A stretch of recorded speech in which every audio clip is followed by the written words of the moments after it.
Hi, ഞാനിങ്ങനെ ചിന്തിച്ച് നോക്കുകയാണ്. ഏതൊരു മനുഷ്യൻ്റെ ജീവിതത്തിലും ഒരു സെക്കൻഡ് മതി എന്ത് മാറ്റങ്ങളും സംഭവിക്കാൻ. അതെനിക്ക് 2-3 ദിവസം മുന്നേ ഒരു പാഠം അനുഭവപ്പെട്ടുകൊണ്ട് പറയാം കേട്ടോ. നമ്മളെ ജീവിതം മാറി മറിയാൻ ഒരു സെക്കൻഡ് മതി. നമ്മളിങ്ങനെ കണക്കൂട്ടിയൊക്കെ ഇരിക്കും പല കാര്യങ്ങളും. കൂടുതലും പ്രവാസികളാണ് കണക്കൂട്ടൽ. എന്താ വെച്ചാൽ അടുത്ത മാസം ശമ്പളം അങ്ങനെ ഇങ്ങനെയെന്നൊക്കെ. ചില സമയത്ത് നമ്മളെ കണക്കൂട്ടലൊക്കെ തെറ്റും. ഞാൻ ആലോചിച്ചു, ഒരു സെക്കൻഡ് കൊണ്ട് ഒരുപാട് മാറ്റങ്ങൾ ജീവിതത്തിൽ. അതെങ്ങനെ സംഭവിച്ചെന്ന് നമുക്ക് തന്നെ പറയാൻ അറിയില്ല. വെറും ഒരു സെക്കൻഡ് മതി.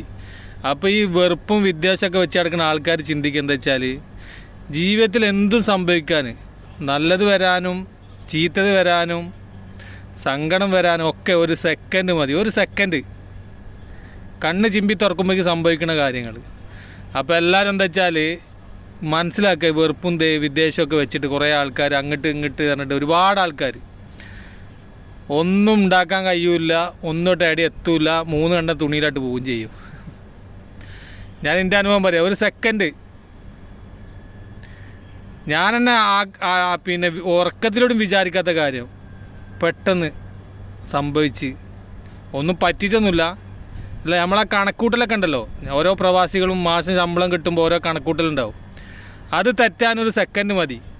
അപ്പോൾ ആരും വെറുപ്പും ദേഷ്യവും ഒന്നുമില്ലാണ്ട് ജീവിക്കുക. എല്ലാ മനുഷ്യന്മാരും കൂടി നന്നാക്കാൻ നമ്മളെ കൊണ്ട് കഴിയില്ല. ഇത് കേൾക്കണ ആരെങ്കിലൊക്കെ ഉണ്ടെങ്കിൽ നമ്മൾ ചിന്തിക്കുക എന്താ വെച്ചാൽ, ആരോടെങ്കിലൊക്കെ ദേഷ്യമോ വെറുപ്പൊക്കെ ഉണ്ടെങ്കിൽ അത് ഒഴിവാക്കുക. പിന്നെ കൂടുതലും നമ്മളെന്ത് ചിന്തിക്കാണ്ടിരിക്കുക, അടുത്ത മാസം തന്നെ ചെയ്യുക, അത് ചെയ്യാന്ന് ചിന്തിക്കാണ്ടിരിക്കുക. അതാണ് നല്ലത്. അള്ള എന്താ തരുന്നത് അത് വാങ്ങുക. അത് രോഗമായാലും പൈസ ആയാലും എന്തെന്നായാലും. അപ്പം അങ്ങനത്തെ വിഷയത്തിൽ ആരും സങ്കടപ്പെടാണ്ടിരിക്കുക. എൻ്റെ ജീവിതത്തിലെ അനുഭവം കൊണ്ട് പറയട്ടെ, ഞാൻ എന്ത് സംഭവിക്കാനും ഒരു സെക്കൻഡ് മതി പറഞ്ഞില്ലേ, ഒരു സെക്കൻഡ്. അപ്പോൾ എല്ലാവരുടെ സ്നേഹം മാത്രം.